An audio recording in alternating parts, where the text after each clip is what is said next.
할렐루야. 오늘도 주님 안에서 복되고 승리하는 하루가 되시기를 주님의 이름으로 축원합니다. 오늘 말씀의 제목은 십자가를 지고 가라입니다.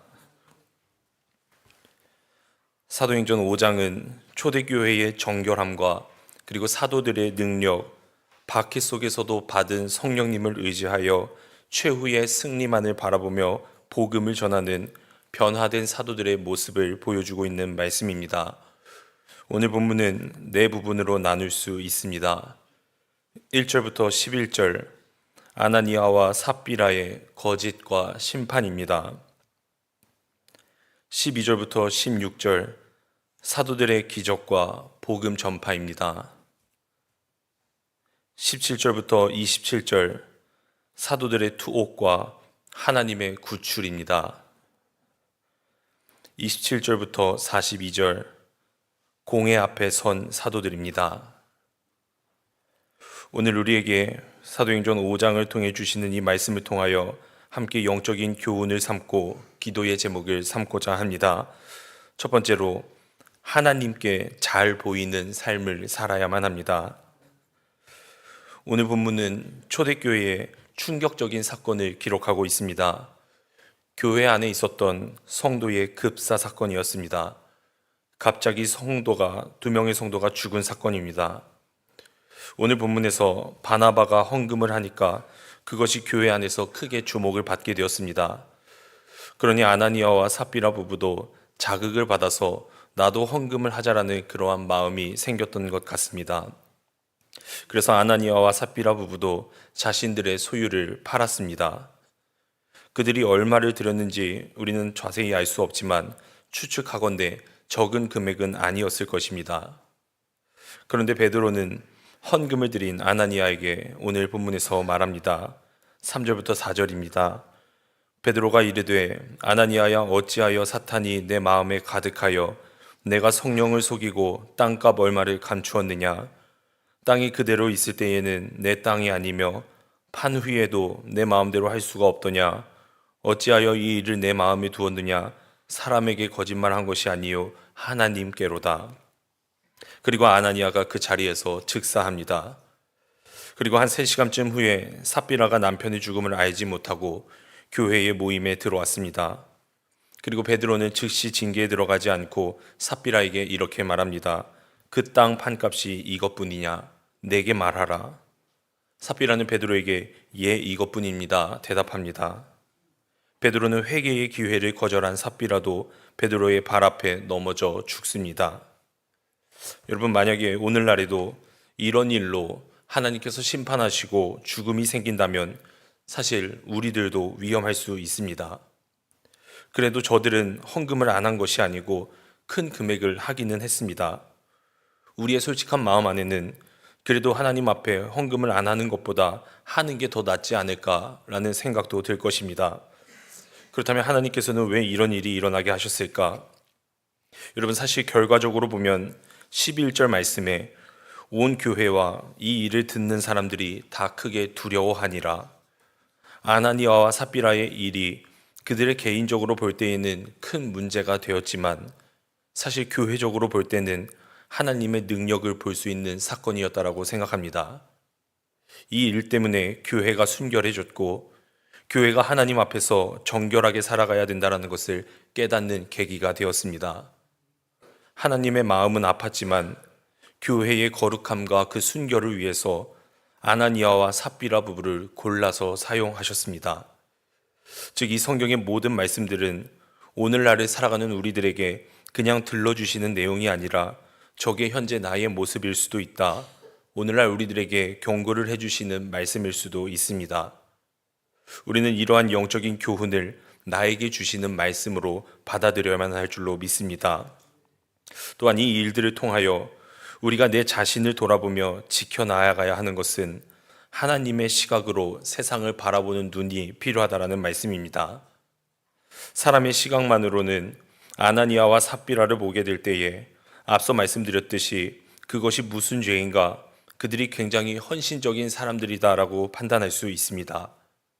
그러나 하나님의 시각으로 봤을 때 그들의 마음 안에는 사탄이 가득하였고 또 거짓말하여 성령을 속였고 교회를 기만했던 것입니다. 사랑하는 여러분, 하나님의 눈은 정확하십니다. 계시록 5장 6절에 보면 어린 양 되시는 주님께서는 7눈을 가지셨다라고 말합니다. 이 말씀은 주님의 얼굴에 7개의 눈이 달려있다라는 말이 아닌 하나님께서는 완전한 시각을 가지고 계시다라는 뜻입니다. 여러분, 주님의 판단은 정확하십니다. 누구도 그분의 눈을 피할 수 없습니다. 사람의 눈은 속일 수 있을지언정 주님의 눈은 속일 수 없습니다. 여러분, 우리들은 이 사실을 깨닫고 사람들에게만 잘 보이려는 그러한 삶이 아닌 하나님께 칭찬받는 삶, 즉 매사에 구별되고 거룩한 삶을 살아가야 할 줄로 믿습니다. 사랑하는 여러분, 하나님 앞에 아름답게 사용되는 인생을 살아가고 싶으면 사람에게 잘 보이기 위한 어떠한 노력보다 하나님에게 잘 보이기 위한 거룩한 삶을 사려고 노력하시기를 바랍니다. 아나니아와 삽비라처럼 사람들의 눈을 의식하는 것이 아닌 지금도 날 보고 계신 하나님 앞에 우리가 늘 정직함으로 나아가는 그러한 칭찬받는 삶을 살아가게 되시기를 주님의 이름으로 축원합니다. 두 번째로, 고난 끝에 있는 생명의 면류관을 바라보셔야만 합니다. 고난 끝에 있는 생명의 면류관을 바라보셔야 합니다. 초대교회가 부흥을 경험하게 되자 세상은 그들을 내버려 두지 않았습니다. 믿음의 사람들에게 핍박이 계속해서 들이닥칩니다. 이 핍박이란 사건은 간단한 이야기가 아닙니다. 당시에는 정말 예수 믿는 사람들이 감옥에 잡아 가두었고 죽이고 이런 일들이 너무나도 많았습니다. 그 상황 가운데 오늘 29절에 이렇게 말합니다. 베드로와 사도들이 대답하여 이르되 사람보다 하나님께 순종하는 것이 마땅하니라. 아무리 그들이 날 핍박해도 나는 세상 앞에 결코 굴복하지 않겠다. 목숨을 걸고 있는 순종의 모습이었습니다. 그리고 제자들이 끊임없이 말하는 것은 종교 지도자들이 하나님을 죽였다고 말하며 누구든지 이 시간 죄를 회개하고 죄사함을 받아야 한다라고 선포하고 있는 것이었습니다. 그러자 지도자들의 반응이 어떻습니까? 33절입니다. 그들이 듣고 크게 노하여 사도들을 없이 하고자 할세, 즉 죽이려고 한다는 것이었습니다. 사도행전에서 지금까지 계속 강조하는 것이 무엇이 이들을 이렇게 담대하게 만들었나? 무엇이 그들을 저렇게 변화되게 만들었나? 바로 성령님이라는 말씀입니다. 두려움은 계속되더라도, 상황은 변하지 않더라도 성령께서 나와 함께하게 계시기에 두려움과 핍박에서 넉넉히 승리할 수 있게 된다는 말씀입니다. 사랑하는 여러분, 성령의 능력을 받으면 우리는 그분의 능력으로 강해질 줄로 믿습니다. 더 이상 우리의 적수가 없어집니다. 담대해집니다. 어제도 말씀드렸듯이 제자들이 협박에도 불구하고 함께 기도해서 성령 받아 지도자들 앞에서 그냥 담대하게 예수의 이름 외에는 구원이 없다라고 선포했습니다. 그런데 그 선포 이후에 더욱더 협박받습니다. 감옥에 들어갑니다. 즉 기도 후에도 현실은 변하지 않았습니다. 그러나 변한 것 하나, 그들이 성령 받아 담대해졌다라는 말씀입니다. 더 이상 세상을 두려워하지 않는다라는 말씀입니다. 여러분 잘 아시듯이 베드로의 끝이 무엇이었습니까? 순교였습니다. 고난으로 시작해서 고난으로 끝나게 되었습니다. 그러나 여러분, 이런 고난의 현장에 있는 자에게 예수님께서는 마태복음 5장 12절에 분명히 말씀해 주셨습니다. 하늘에서 너희 상이 크미니라. 저 하늘나라 상급, 그거 하나 바라보면서 우리가 이 땅에 나아가는 것입니다. 계시록 2장 10절에 보면 너는 장차 받을 고난을 두려워하지 말며 그리하면 내가 생명의 관을 내게 주리라. 생명의 면류관을 약속해 주셨습니다. 사랑하는 여러분, 세상 속에서 받는 이러한 고난들 두려워하지 마시기를 바랍니다. 저 하늘에 생명의 면류관이 이미 예배되어 있습니다. 그러므로 세상 바라보고 나아가는 것이 아닌 이미 예비되어 있는 저 하늘나라의 상, 큰 생명의 관을 바라보며 나아가는, 담대함으로 나아가는 순교자적인 삶을 살아가게 되시기를 주님의 이름으로 축원합니다. 세 번째로, 능욕받는 일에 기뻐하시기를 바랍니다. 능욕받는 일에 기뻐하시기를 바랍니다. 오늘 본문입니다. 사내들인 공회의 권력자들이 사도들에게 다시는 예수의 이름으로 말하지도 말고 가르치지도 말라고 위협하고 협박합니다. 그러나 부활의 증인으로 변화된 사도들은 그 요구를 거절하게 됩니다. 그러자 그들이 사도들을 죽이려고 합니다. 그런데 그때 하나님이 한 사람을 보내십니다. 바로 가말리엘이었습니다. 가말리엘이 누구입니까? 이 사람은 당시 교법사로 모든 백성에게 존경을 받는 지도자였고, 바울 역시 이 사람의 문화생이었을 만큼 신약에서 굉장히 특출한 인물 중에 하나로 꼽히는 인물이었습니다. 이 사람이 지금 나서서 그 분노한 사람들을 향하여 새로운 방향을 제시하는 겁니다. 즉 간단하게 말해서 만약에 이 일들이 하나님께서 인정하지 않는 것이라면 가만두어도 저절로 무너지게 될 것이다 라고 말하는 것이었습니다. 그러니까 지금 이들은 무작정 핍박할 것이 아니라 가만 놔두면 이것이 진리가 아니면 사라질 수밖에 없는 것이라고 강조하고 있습니다. 즉 참고 기다려보자고 말합니다. 그 당시 너무나도 영향력 있는 가말리엘이었기에 그 말을 듣고 사내들인 공회가 사도들을 죽이려고 하는 그 계획을 포기하고 풀어주었습니다. 그런데 오늘 말씀에서 풀어주되 그냥 풀어주지 않습니다. 40절 말씀입니다. 그들이 옳게 여겨 사도들을 불러들여 채찍질하며 예수 이름으로 말하는 것을 금하고 놓으니, 풀어주기 전에 사도들에게 채찍질했습니다. 채찍질을 했다라는 말이 우리에게는 그렇게 실감이 나지 않습니다.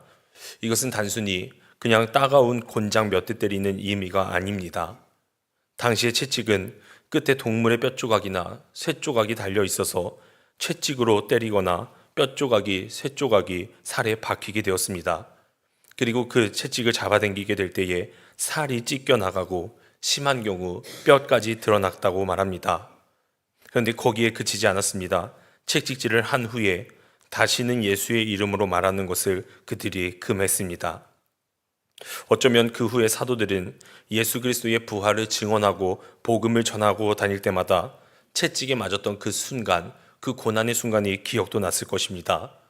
또 내가 예수님 전하다가 맞으면 어떡하지? 겁도 날 수 있던 상황이었습니다. 그런데 오늘 본문은 그런 채찍에 맞은 사도들의 태도가 남달랐음을 보여주고 있습니다. 사도들은 채찍질을 당하고 다시는 예수의 이름으로 말하지 말라는 그러한 협박을 받았음에도 불구하고 오히려 기뻐했다라는 말씀입니다. 그들이 기뻐한 이유를 오늘 본문 말씀에서는 이렇게 말합니다. 41절 말씀입니다. 사도들은 그 이름을 위하여 능욕받는 일에 합당한 자로 여기심을 기뻐하면서 공회 앞을 떠나니라. 예수님의 이름으로 능욕받았다는 그 뜻에 참으로 기뻐했습니다. 왜 능욕받는 것이 기쁨이 되었을까? 합당한 자로 여기심을 받았다라는 그 말에 주목해야 합니다. 자격을 갖추었다, 특권이 생겼다라는 뜻을 가지고 있습니다. 사도들이 채찍질을 당하고 위협을 당하면서도 그들은 이렇게 생각한 겁니다. 이제 우리들도 진짜 예수 그리스도의 제자가 되었구나. 채찍질을 당하고 능욕을 받았다라는 사실이 예수의 제자가 되는 자격, 예수의 제자로 살아갈 수 있다는 특권을 얻었다라는 것을 증명해 주는 일로 여겼다라는 말씀입니다. 여러분, 예수님은 제자들에게 말씀하셨습니다. 나를 따르려면 너희의 십자가를 지어야 한다. 즉 너희들은 고난의 길을 가야 한다.